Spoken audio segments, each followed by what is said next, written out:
darker skin. Alright, so let's see what we got here. Let's play it a couple of times.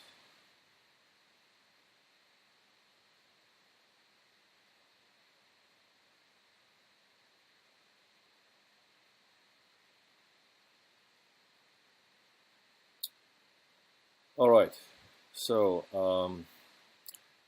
it's still in a way to see some of the animation because of the camera moves, but it's still better than last time. So let's go and let's take a deeper look at what we have right now. Okay, do you see that jump?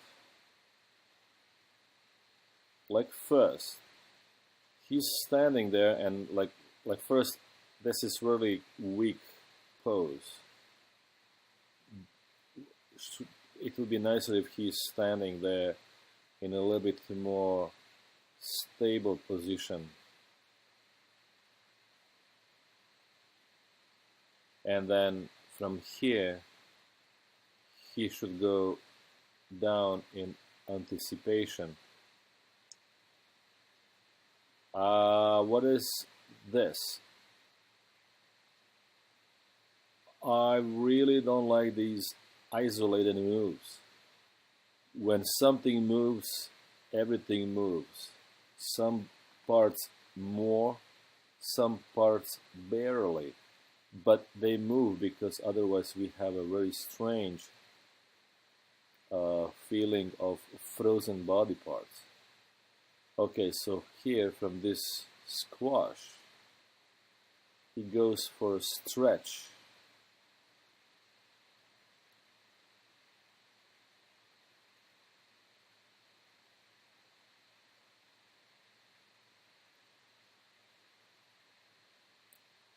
Maybe I would, on this one, maybe I would have this leg also down, so both legs would be stretched up to the max because he has to push himself off the ground, right?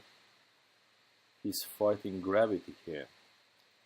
And also that pose doesn't look like next one where the one foot is already there. So now both feet are going there. Now let's take a look at the arc. From here he goes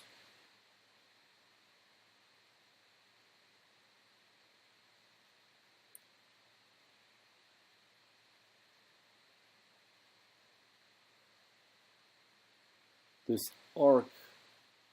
It's instead of doing this, it's going this way and then this way. You have pose that goes caves in and then goes up, right? Now the problem also is that this arc is not proper just as it's supposed to be, as I'm drawing right now, because the highest point of jump supposed to be here, supposed to be right here in the middle of the arc, right? So here is a half, and here is another half of the arc. In your case, he jumps like this. He goes up and then drops down. That's not really realistic. Okay? And in order to be believable, it has to appear realistic. I know that he's doing crazy stuff, and I understand that he's superhero character, but he still has to obey to some laws of the gravity and that kind of stuff. Otherwise, why he can just fly away if he has the powers? All right, so he is flying.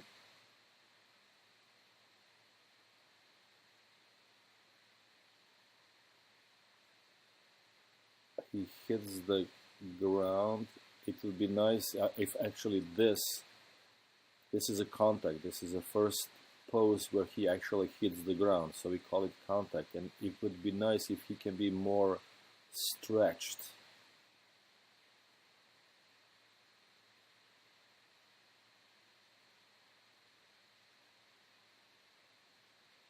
And then from here,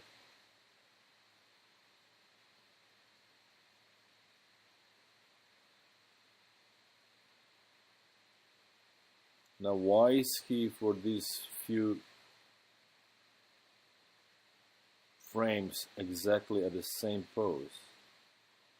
I don't understand this.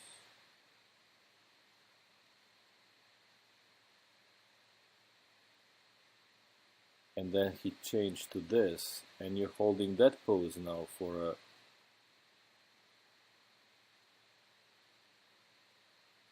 Is that because of the camera move? I assume, because I guess your animation is still in step and the camera moves, so that's why it's kind of confusing.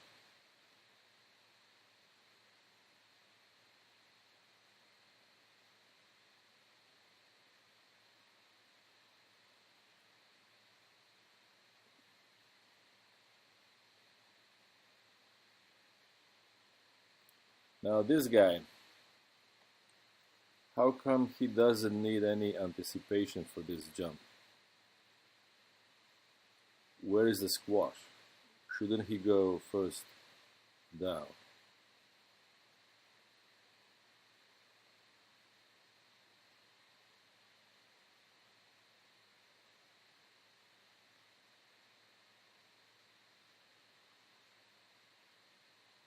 So I think he should go first down and then up. But it's really hard to follow animation because of the camera movement. I don't know why is camera movement necessary here, because it looks like he's moving, but actually he is not moving. It's just camera is I guess zooming in towards him. And then I would like to know, what is this? Is he like a square dancing? How come he doesn't move in a body, only leg is moving? This is what we call isolated moves, and this is big no-no. When something moves, everything has to move. So in this case, the hips should move a little bit. So that would move whole body a little bit. Not to hold the body whole time, just frozen here while the other body parts are moving. From here to there, it's a big move. You need another key or a breakdown, maybe even 2 breakdowns. And this is week 2, so I was expecting breakdowns, at least 1 or 2 breakdowns to be in. This is big change from body facing us to back facing us. How he moves from this pose to the other, you didn't describe. That should be described by breakdown. Why is this leg frozen?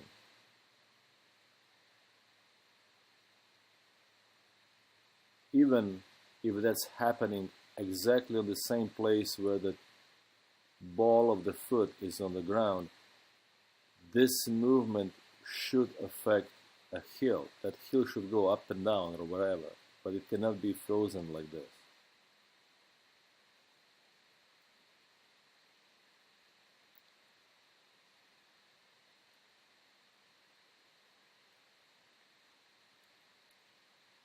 We need the breakdowns in between these poses, because if you're expecting Maya to figure out this, that's gonna be silly.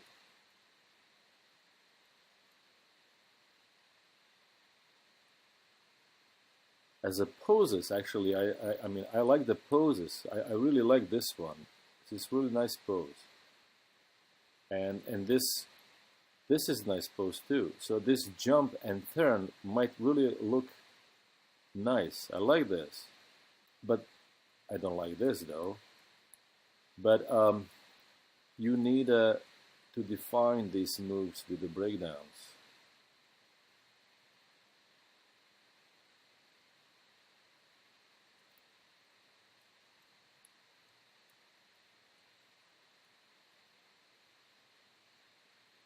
Probably he would have to move more with the hips somewhere, as he's coming from here. The initial force and is coming here and would probably push him maybe a little bit further in this direction or something, and the heel would go a little bit higher, probably up.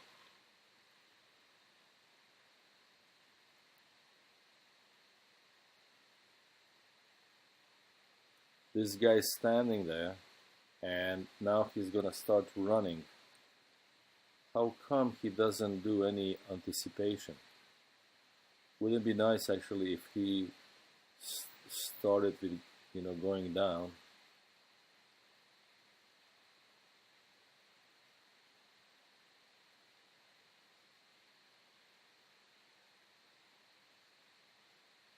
So he would go down in anticipation and then start running.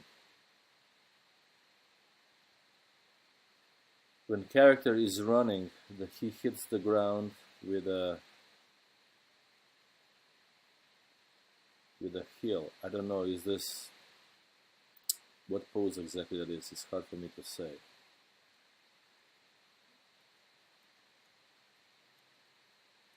If this one is passing one, he does not shift his weight in the hips.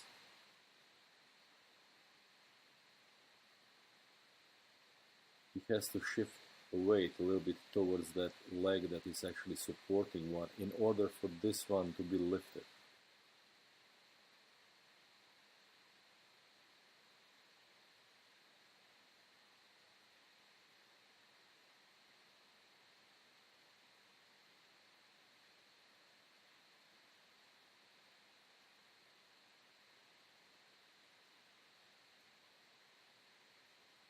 I need breakdowns. This is too big a move without breakdowns. In order to get down, first he has to place his foot down in a contact. And then once when the foot is down straight, he can go for this. Because this is supporting leg for all this body weight.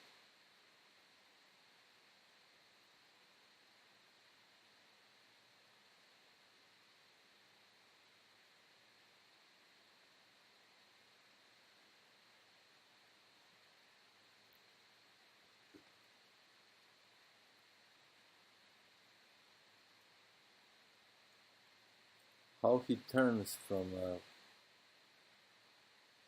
seeing back of the character to completely seeing front, chest of the character. How that's gonna happen, I don't know. You were supposed to build a breakdown here. A breakdown. This is second week. We are supposed to see breakdowns already.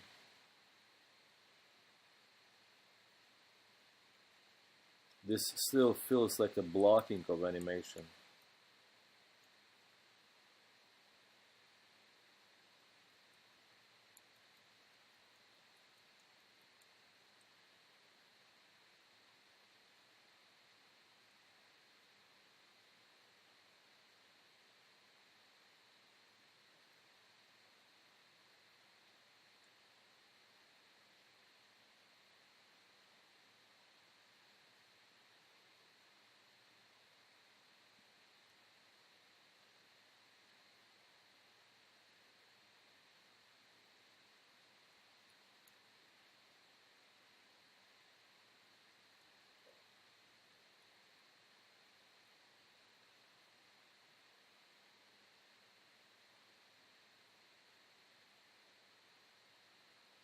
Try to make so that all these arms and legs are not hitting down at the same time.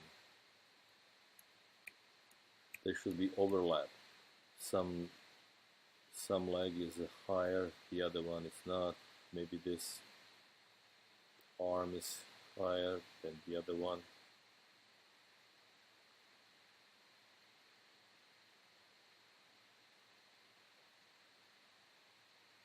Nothing should come to stop at the same time. all body parts, right? That's why we are creating overlaps so that actually character becomes very flexible, not rigid.